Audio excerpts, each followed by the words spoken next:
राची ढेरे यांच्या ललितबंध लेखसंग्रहातून मोहरलेला चंद्र नावाचा लेख. चंद्र आणि मदन हे दोघेही मनोभाव आहेत, मनातून जन्म पावले आहेत, अशी भारतीय कलावंतांची कल्पना आहे. त्यामुळे भारतीय प्रणय जीवनात अन प्रणयप्रधान काव्यसंभारात चंद्राचे साम्राज्य नांदत आहे. एवढेच नव्हे तर रमणीचे मुख बनून राहिलेला अन अवयवांचे नंदनवन कोमल धवलतेने फुलविणारा चंद्र भारतीय तत्वचिंतकांनाही प्रिय झालेला आहे.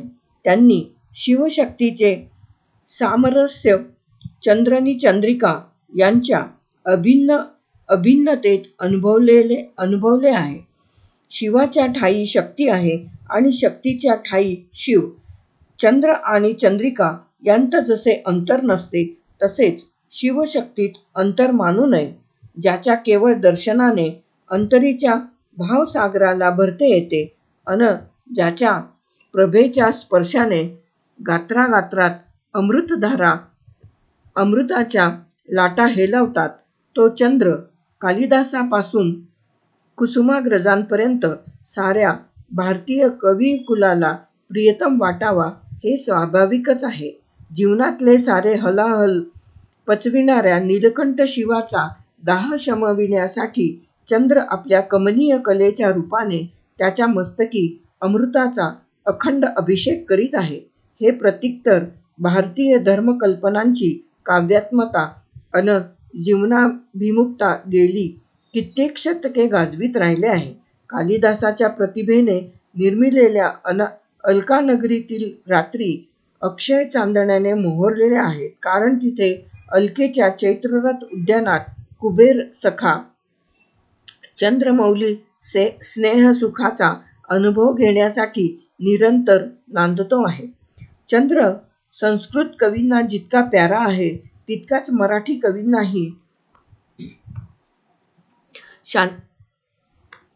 शांतीची उटी ल्यायलेल्या ज्ञानदेवांपासून क्रांतीचा वसा घेतलेल्या सावरकरांपर्यंत मंद वायू लहरींनी आंदोळणाऱ्या जलाशयात जेव्हा चांदणे तरळू लागे, तेव्हा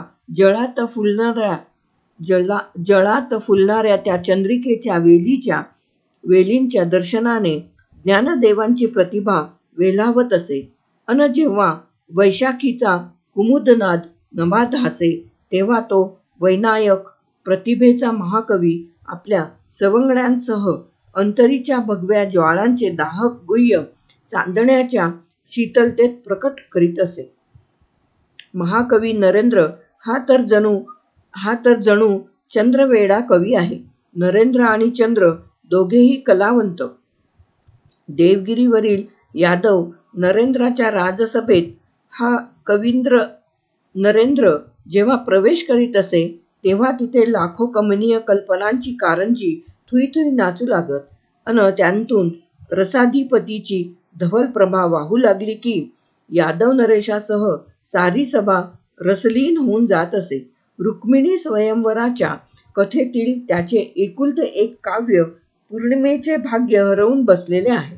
परंतु अपूर्ण असूनही ते काव्य चंद्रकलेशी स्पर्धा करणारे अन क्षीरसागरालाही तृप्तीचे देणे देणारे आहे.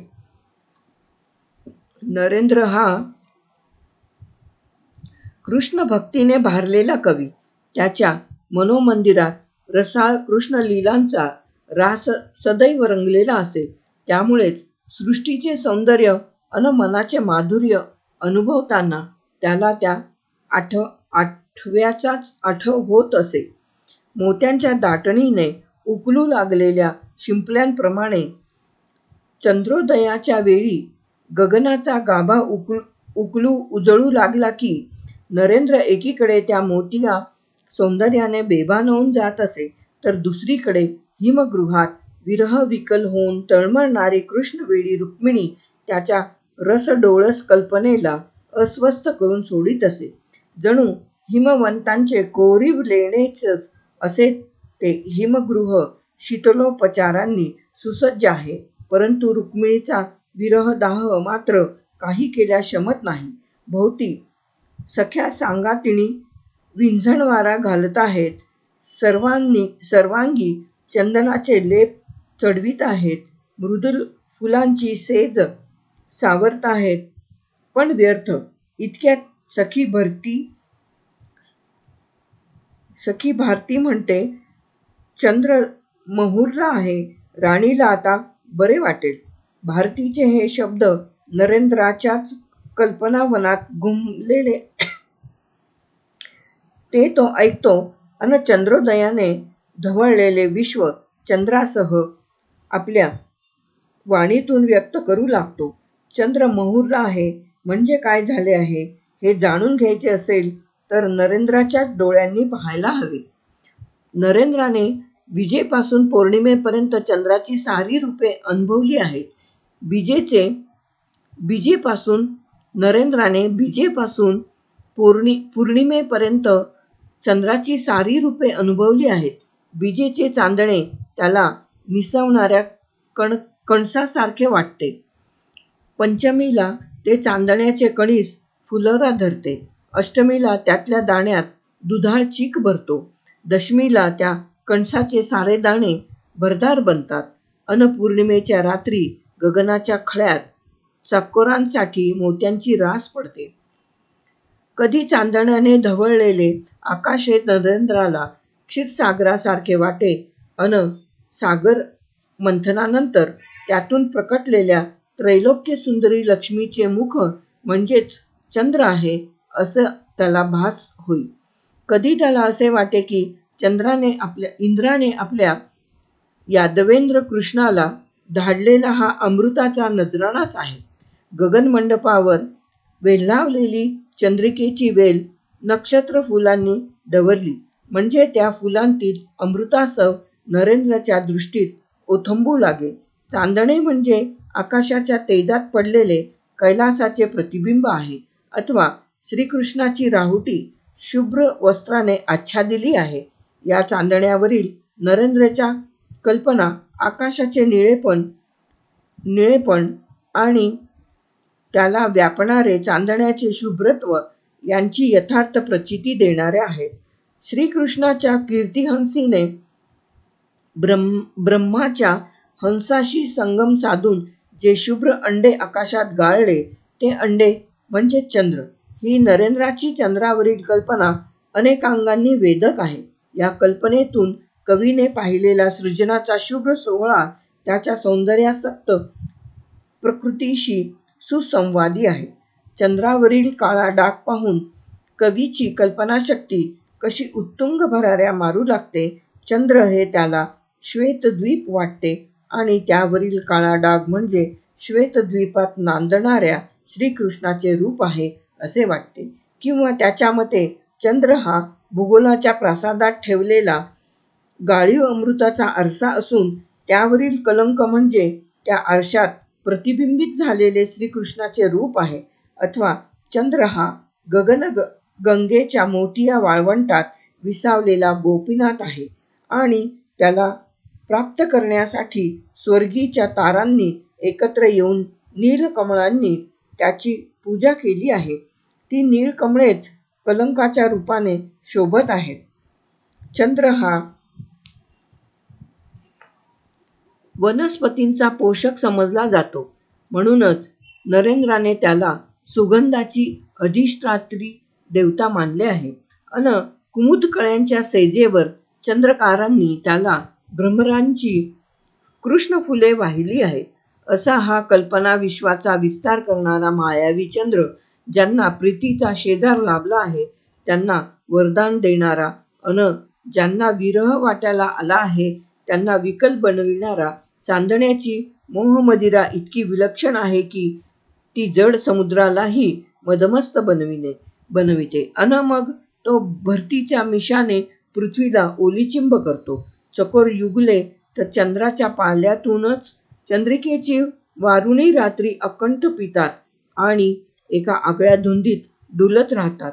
चंद्राचे हे प्रणयाचे उद्दीपन घडविण्याचे सामर्थ्य बिचाऱ्या विरही जनांना अत्यंत क्लेशदायक. कृष्ण विहाराने व्याकुळलेली नरेंद्राची रुक्मिणी ही पूर्वावतारीची लक्ष्मीच. चंद्राकडे पाहून ती संतापाने उद्गारते,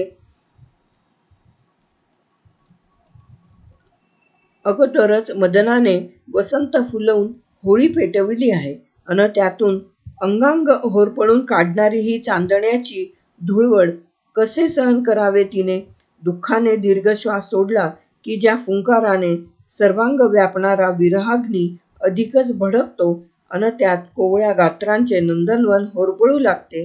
रुक्मिणीची ही अवस्था पाहून नरेंद्राची सहवेदना सखी रूपाने धावून जाते अन लगबगीने शीतलोपचार करू लागते. महाकवी नरेंद्राच्या काव्य गगनात उगवलेला हा चंद्र कदाचित कोणा नवरसिकांना कृत्रिम वाटेल, सांकेतिक कल्पनांचा पुंज वाटेल. चंद्र, चकोर, चक्रवाक ही सारी सृष्टी त्यांना शिळी वाटते अन या वाटण्यामुळेच रुचीपालटासाठी त्यांना काहीतरी नवे हवेसे वाटते. मग ते नवे असुंदरही चालेल. असे काहीतरी नवे मागणाऱ्या नवरसिकांना कवीवर कुसुमाग्रजांनी उत्तर दिले आहे. कुसुमाग्रजांनी दिलेले हे उत्तर म्हणजे जातिवंत कवीने अनुभवलेल्या चंद्राच्या अक्षय सौंदर्याचे प्रत्यंतर आहे. चंद्र कधी शिळा होणार नाही. पृथ्वीची लेकरे जेव्हा चंद्रावरून तिचे दर्शन घेतील तेव्हा कदाचित त्यांना अनंत युगांच्या ध्यासामुळे पृथ्वीच चंद्ररूप झालेली दिसेल. लेख समाप्त.